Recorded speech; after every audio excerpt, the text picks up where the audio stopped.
So I want to be talking about a panel from the graphic novel called Invisible Differences. It was illustrated by Mademoiselle Caroline and it was written by Julie Dacus, basically telling the story of Julie's life through a character named Margaret.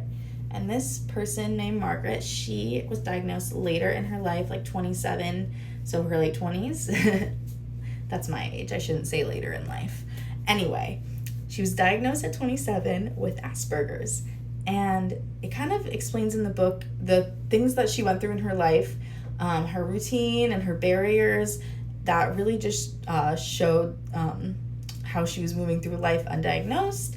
And then once she becomes diagnosed, it shows how she copes with it and the ways that she leads to live a better life.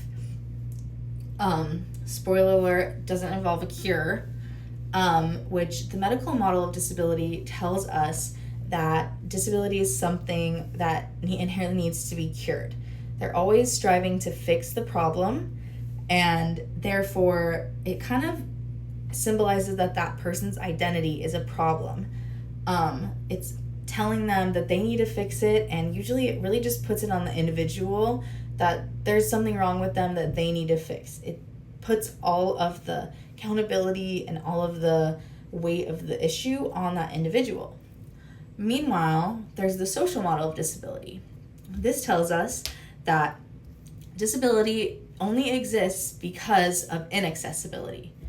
If the world was accessible to all, the social barrier of disability would not exist, and there wouldn't be a need to have interpreters or ramps or certain things that keep disabled people from access.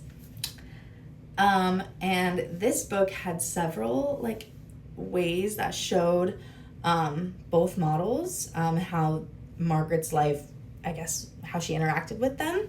I picked the panel number 51.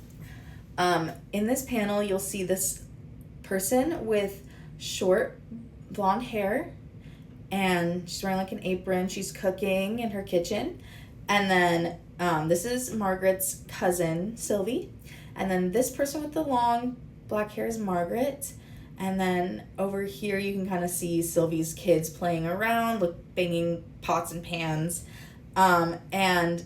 Basically, Sylvie is representing the medical model of disability here. She is giving Margaret advice for her social problems, telling her, you can't go on like this. You need to just get yourself out there, pull your head out of your ass, and socialize. They're giving you the ability to push past and cure the issue you're having. But as you can see, Margaret is experiencing social barriers. Every time the book shows Margaret overstimulated, it actually kind of gets darker. The colors, all of the colors fade to red or orange. This is giving me a frustration. She's just feeling not heard, and she's feeling overstimulated. And I also noticed in multiple panels, including this one, when there's noise around that isn't just words, it takes up a ton of room in the actual space. And even the text box kind of takes up a lot of room. It shows that conversation is really a challenge for Margaret. But yeah, basically the social model says that our environment does play into overstimulation of autistic people, and creating that social barrier. And as you can see, the environment is very noisy. The words bang, bang, bang, they're all in this little panel.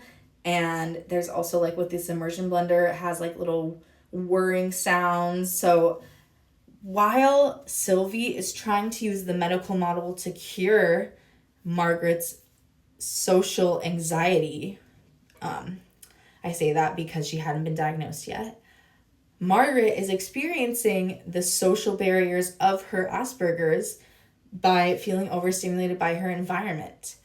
Now, maybe in another, year or so after Sylvie knows Margaret has it, she could slow down, turn that immersion blender off, say, hey, kids, get out of the room, and they can have a conversation. But because neither of them really understand the barriers that are affecting Margaret, they're basically just going blind and going with what society kind of tells us and follows, which is the medical model of disability.